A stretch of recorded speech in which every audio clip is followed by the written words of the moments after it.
Hi, heroines. Welcome to my video series on the heroine's journey. And I have something special for you today in this video, which I'm just briefly introducing. It's a conversation behind the scenes, unscripted, no agenda, of two friends, yours truly and Blanca Vergara, talking together about what we talk about when you're not around, when we get together periodically and ask each other how our journeys are going. There's quite a difference in age between the two of us. She lives in the Netherlands, I live in Maine, but we are on a very common path, a very common heroine's journey, as she put it, crazy in love with the sacred feminine. And we talk about what that means, what we think it means. I think you would like to be a fly on the wall in this conversation, and I hope that it's helpful to you and you learn something. Every time I talk to Blanca, I learn something. So here it is. Listen in and let me know how you enjoy it. Thanks again for joining me and the two of us. Hello, ladies. Today, I accompanied by a very dear friend of mine and yours, Susanna Liller. We decided to get together and create and show you what we talk about when you don't see us. Because we are crazy in love with the subject that we share, which is the divine feminine. And I am sure that you are also crazy in love with the very same subject. So that's why we got together. We don't have an agenda. We don't have a series of questions. We're just going to talk about how we see things and what's important now, moving in our lives, in our practices, and we hope to be of help to all of you. Susanna, welcome. Thank you, Blanca. It's just such a fun thing to do because you're right. We get together without Zoom with Zoom, but not recording. And we have these great conversations. And so here we go. We'll do one and share it. But I have a request of you. Absolutely. So part of and let me just say, I'm still learning about what is the sacred feminine or the divine feminine or the eternal feminine. I actually heard recently it's also known as the solar feminine. But at any rate, one thing I really understand about it is it encompasses the idea that everything is connected, everything is sacred.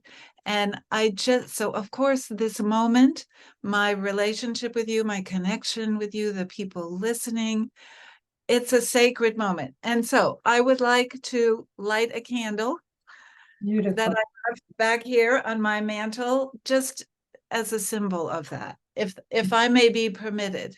Absolutely. Absolutely. And as you light the candle, ask everybody who is with us to light that candle in your heart. And we connect with this small or big gesture of lighting a candle in our heart. Right. That light from within. And definitely, and symbolizing that light within and the flame, the spark within that connects us to our divinity.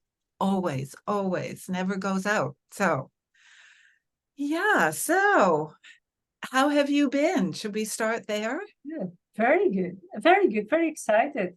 It seems to me that I am yet again coming to another level of expressing what my work is about. And I'm getting back to the mother.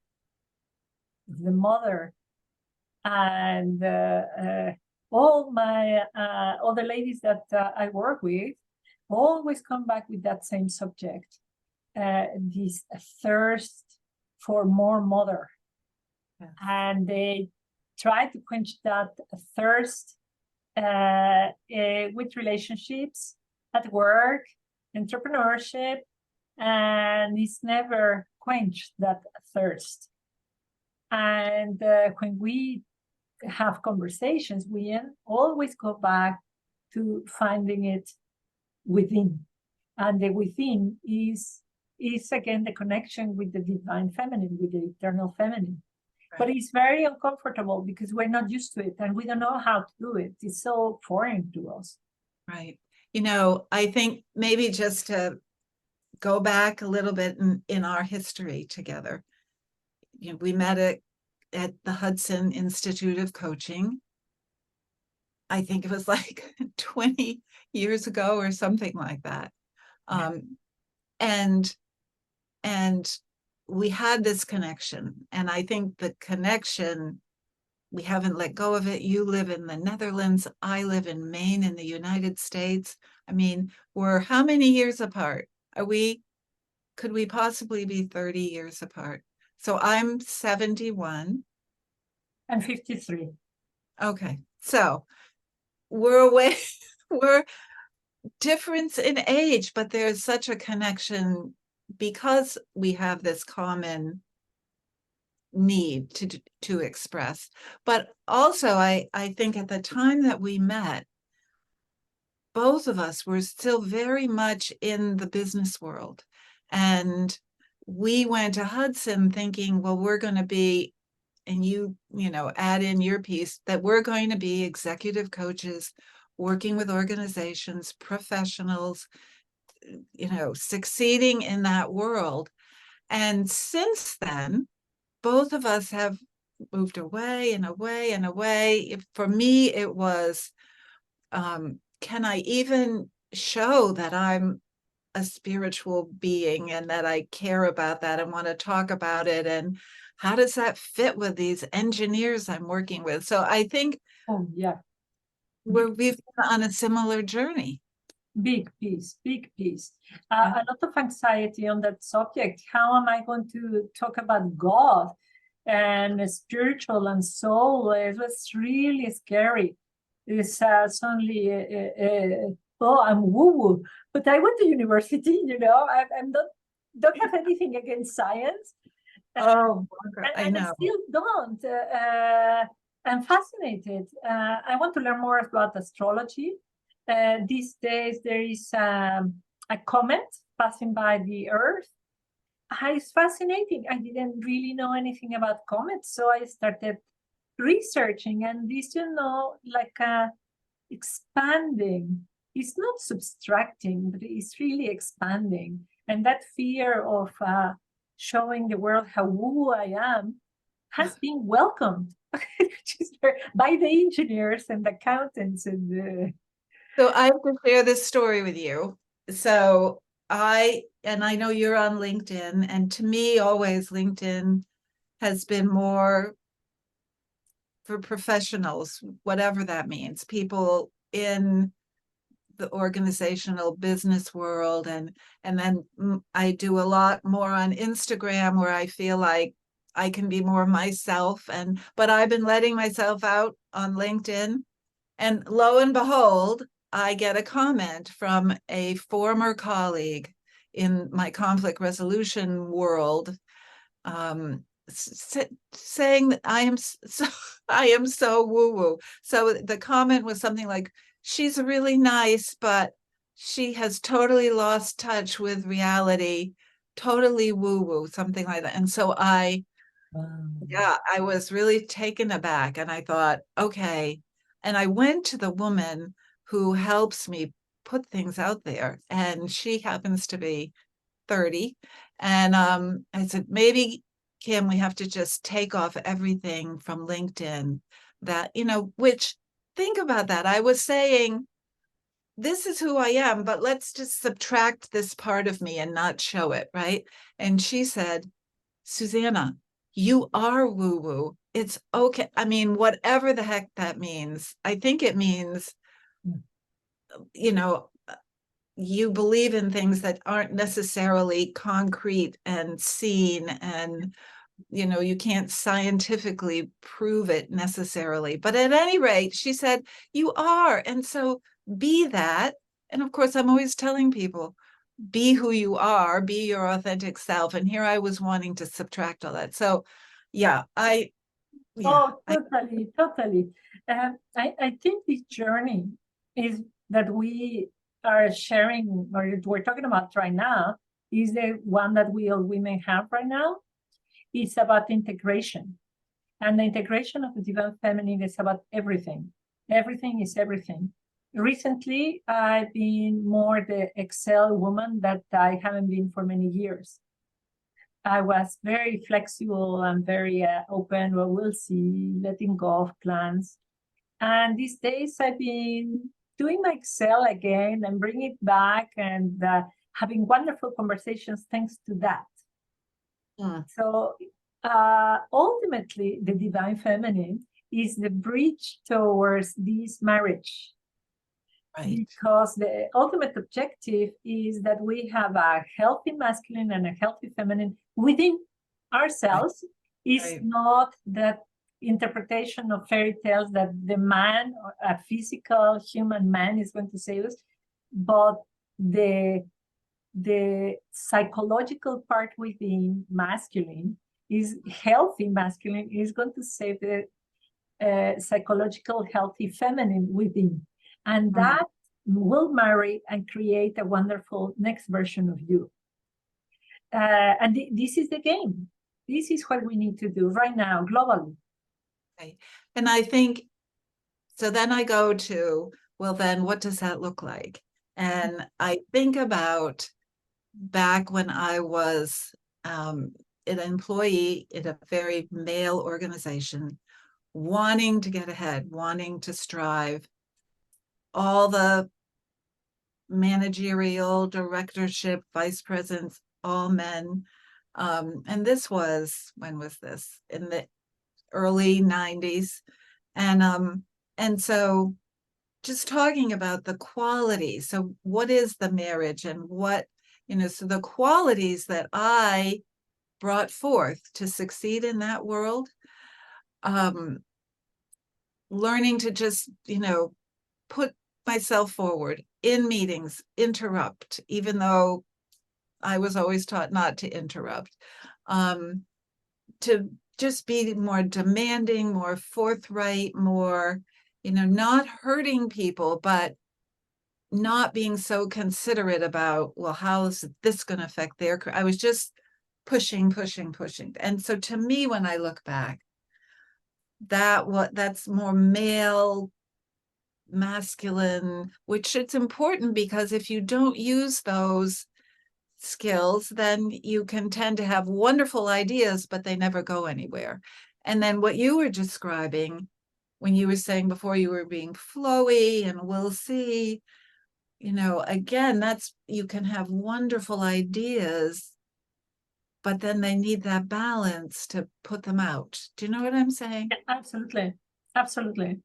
I just had a coaching session with a dear customer of mine, and we were talking about self-love. And she says, I don't know what self-love could look like right now for me. How could you do it this weekend? I really don't know because I have so many things to do. And one of the things to do that I'm procrastinating about was to send an invoice. And I found fascinating. Tell me more about that invoice. And we went into detail on the relationship that she has with that customer. And guess what?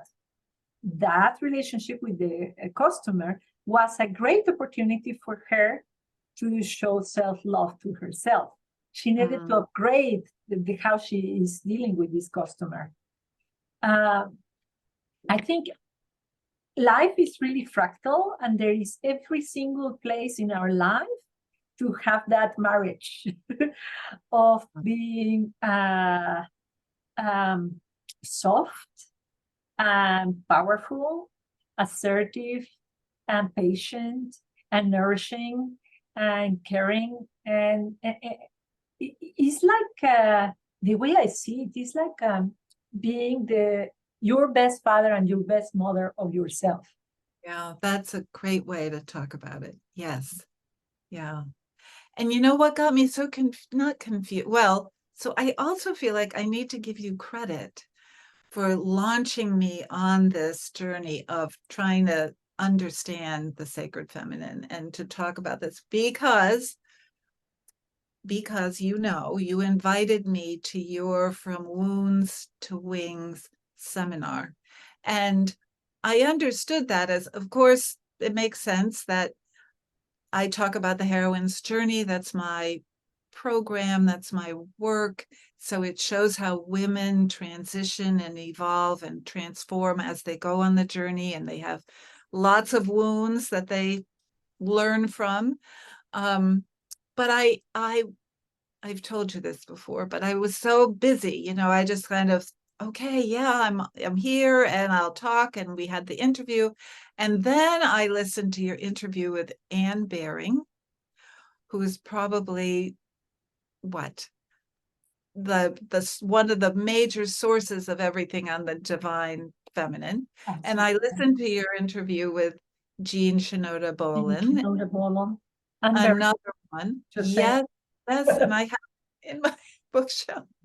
I know, and then I began to go, wow. And then the other interview, and I'm sorry I don't remember her name, of the woman who wrote about the divine companion to Jesus, that amazing book, which I also got. Right. So what you did, yeah. Yeah, what you did, you blew my head open for, wow, I've got to learn about all this stuff. And let me just say to you, Blanca, how grateful I am, because the other thing it did was, in my podcast, I thought, okay, I'm gonna see if I can talk to these women. And I did. So I talked to Anne Baring, I talked to Jean Shinoda Bolen, and so this is just what happens. Can I just say, when you follow a thread, when you allow your intuition to guide you, so you invite me, I have the conversation, I learn about these women, I say, okay, I'll try talking to them. I do.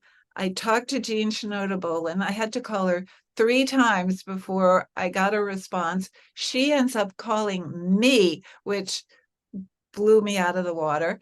And then she, in our conversation, said, Susanna, I'm going to Chicago in August to the Parliament of the World's Religions. I had never heard of it. She said, you should come too. So this is, as you know, how intuition works, right? It's like, it didn't leave me. I was just, I could go. Why don't I go? And so I went, and I know, I met her in person, and that has kicked off other things. It was a fantastic experience. So all that to say, thank you. But we're still doing it. I mean, Yes. from the invitation, Susanna, can I interview you for my online conference? And here we are, still playing with that whole, yeah. I am moved by what you are saying, because this is something that I have noticed for myself, that I start something, I don't even know why I'm doing it, and then it generates ripple effects that I have no idea that I have no control of. Right. And I think that's what we should be doing, all of us. Yes. Follow that hunch. Yeah. If you need to create a podcast, if you need to, well, I don't know, maybe for the listeners it's too big the step to go all the way to create a podcast, but follow your intuition, really, as small as switch on the television at this moment, or clean this week, to talk about following your intuition in simple things. I wanted to clean the bookshelf. Very simple thing. Yeah. And I found this fantastic. I have to do that too, Blanca. I have to clean mine. I found these amazing books that I had forgotten I had. Oh. And then I'm sure that I will read them and something will come up. And so let's keep playing. This mold in the clay is what is going to create a wonderful world. And I'm so happy that all these things happen, and all the things that will continue happening. Continue following our intuition, I think, is another element indeed of the divine feminine. Absolutely. Right, right. So are we going to do this again? Absolutely. Absolutely. And maybe, ladies who are listening now, put in your comments what kind of themes would you like us to cover? Mothers, relationships, money, Intuition, uh, intuition. I don't know. Be as creative, as curious as you can. Just type it there, and we'll be happy to explore it, to investigate it, and to share with you. I love this idea. And you did it again. You said, Susanna, let's just get on Zoom and have a conversation. And definitely, I have other things that we could talk about. So let me just touch back so we don't go too long, but the idea of finding a book on your bookshelf. So I recently, do you remember when we were at Hudson and one of the books we had to read was The Art of Possibility by Rosamund Zander? Yeah, I rediscovered it recently and it has excited me to no end. So it's his name, Rosamund and Benjamin. Yeah, it's a couple. So beautiful. Oh, I could spend a whole time with you talking about that book. Yeah. I've gotten very excited about it because it's about possibility and how when we get in that world of measurement and succeeding, like my whole world in that corporation, we don't see the possibility. We don't realize we have all these limits and yeah, so we could talk about that too. Yeah, I think to talk about it right now, the man who writes it is a musician, a conductor. And one of the pieces that I find really fundamental in music and to be able to find opportunity is silence. We just go from one thing to the other, to the other, to the other. And we don't allow ourselves to breathe, to see, to look perspectives. And how can we find possibility if we don't have silence? So this is very important. And this is for me part of what the divine feminine is all about, because I see it as the yin and the yang. And the yang is doing, which is beautiful because it creates stuff. Right. Without the yin, we can get very muddy. So we need passivity, we need silence, we need nothingness. And we get very uncomfortable when there is silence. Let us that discomfort. We do. Yeah, absolutely. Yeah. So I found a book too. Tell me about that piece that got you, that inspires you so much about the art of possibility. Well, so I had some experiences and they were kind of amazing. And the experiences were contrary to what they would call the world of measurement. So you think about you want to do something, the world of measurement says, what are the chances? How could that ever happen? Do you know how many people have applied for that job? And it just, you say, okay, right. Yeah. So there's a wonderful restaurant known worldwide, and it's here in Maine in a little town called Freedom, Maine. And it's the woman, Erin French, has written 2 cookbooks and her memoir, and it's called The Lost Kitchen. And people, 20,000 postcards, they have you submit postcards to get a reservation. You don't call up. And then they pick, I don't know, 2,000. Oh, wow. I know. So when I first heard about this, my immediate thought was the measurement world, right? No way. I'm not even going to be able to. Right. So this year, and I don't know if it's my evolution or what, I don't know, but I got their newsletter and it said, we're open for your postcards, send a postcard. And I just went into my closet where I keep postcards. I picked one and how easy is this? I wrote my name and I wasn't going what are the chances? You're crazy. You're wasting your time. I just thought, this is easy. Just send it in. Yeah. I did. Yeah. They And you were called me. thinking, Amazing. I'm in this wonderful little coffee shop we have here, and they call me from the Lost Kitchen. Susanna, we pulled your postcard. So that is the world, what the Xanders call the universe of possibility, that we don't allow ourselves to see because we go immediately to the measurement world. yes. And so that's just one of the things that, I I mean, one of the love it. things that happened was that Jean Shinoda Bolin called me back, and I got, because the measurement world was telling me, she is so Oh, famous, she's written 14 books, she's never gonna call me. She calls me. So yeah. possibility, art of possibility. Yeah. Yes. The let's say the mantra that I've been working with for a while is, what if things were better than I thought they are, or that I think they are? What if things were better than I perceive them? What if Right. this was better? Right. Right. And I have a good one on that, on the getting out of, I love what you say, getting out of the world of measurement. Camilo had a situation very similar to your invitation to the restaurant. Waiting list to enter into the football, impossible to enter into the football team. No, there are many children in this neighborhood. No, impossible. And he one day say, I want. We sent the message, accepted, like this. And anyhow, so parents have to be very active in this club, and I'm getting acquainted to how things are there. I have no idea, everything is new. And for that specific training, there needs to be a parent there. What? Oh, a parent, yeah. So a parent has to be present. Yeah.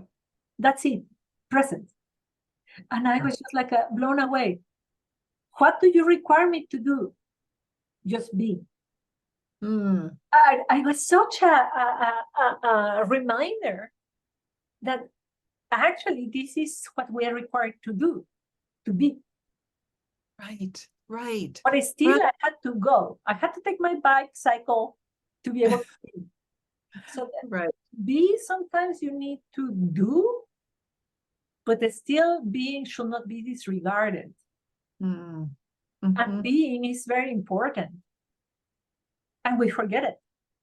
Right. And that is the yin and the yang, and it is the masculine and the feminine united, and both are important.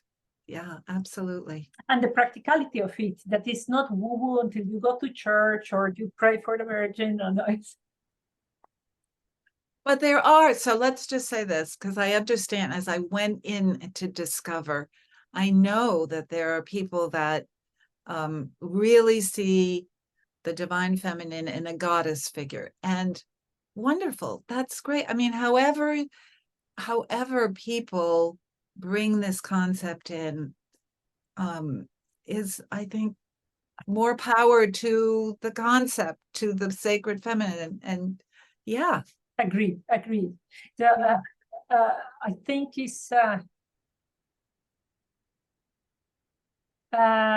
whatever can get you into understand in the door, then you will find more as you get in. Right. It could be as simple as respecting your food. Respecting your food, just being with your apple, and just don't do anything else but eating the apple. And if you start respecting that divinity of the apple, you will start respecting the divinity of the flower and the divinity of your hand. And then if we all start from that respect, that everything is divine, we will have divine contracts, divine, I don't know, shoes, cars, whatever. Yeah, I agree with you.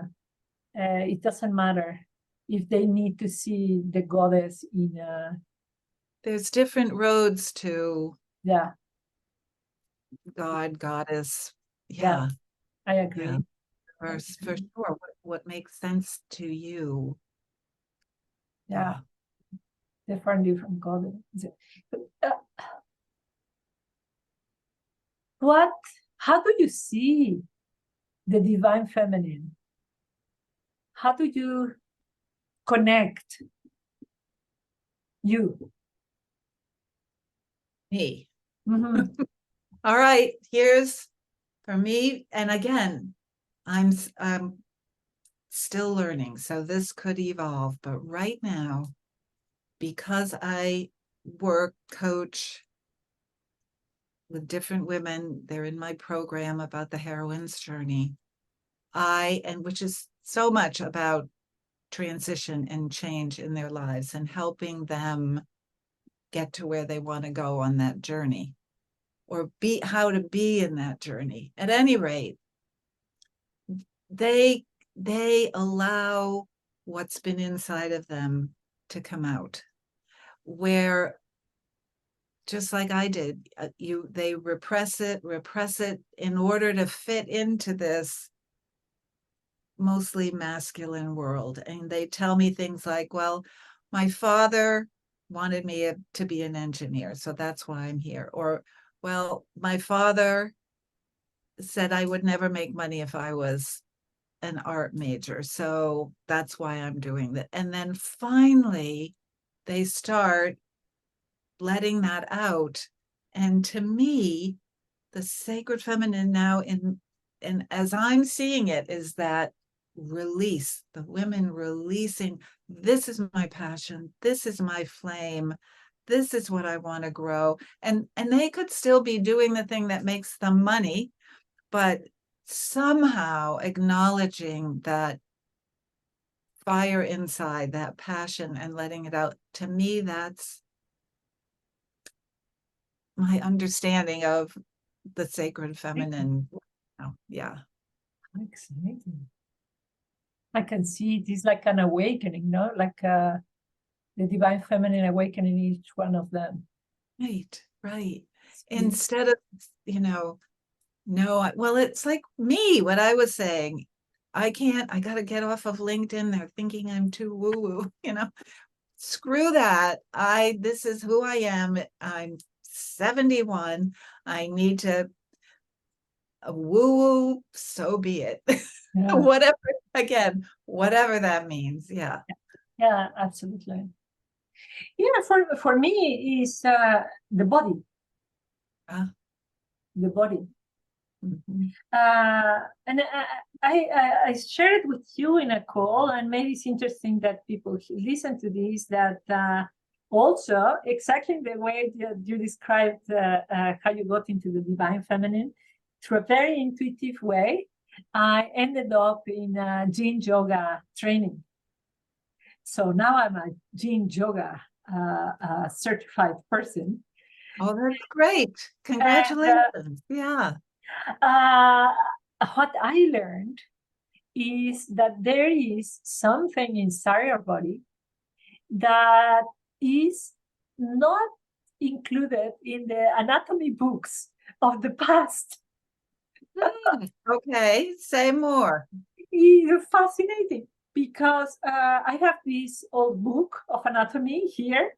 I think, I don't know how old it is, 1980s or even 1970s. It's a relatively old book.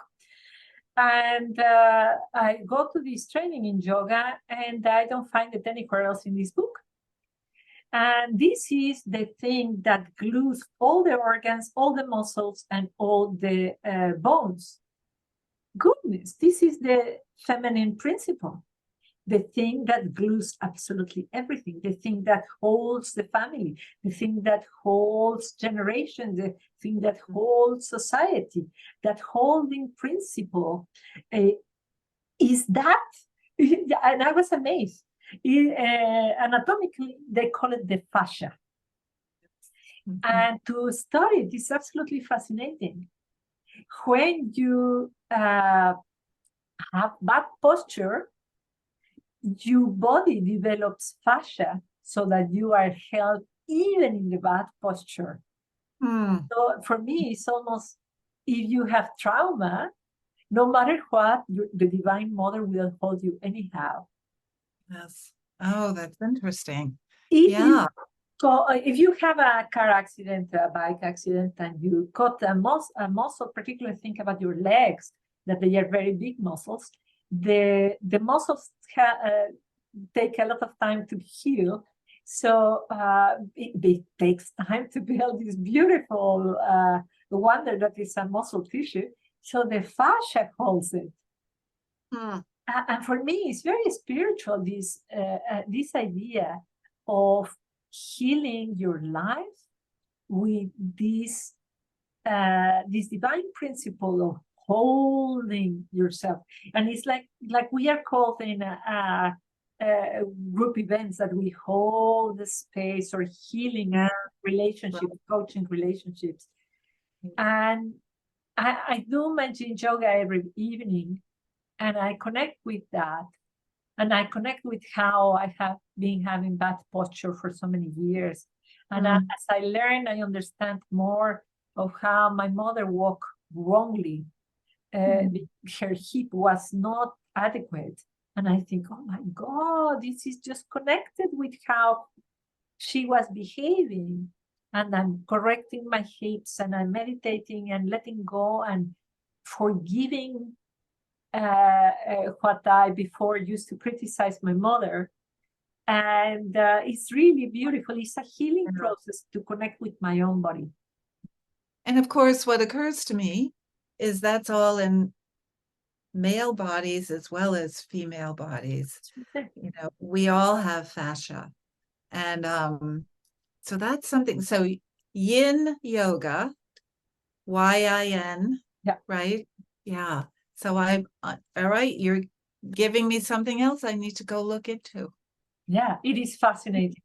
It is really fascinating.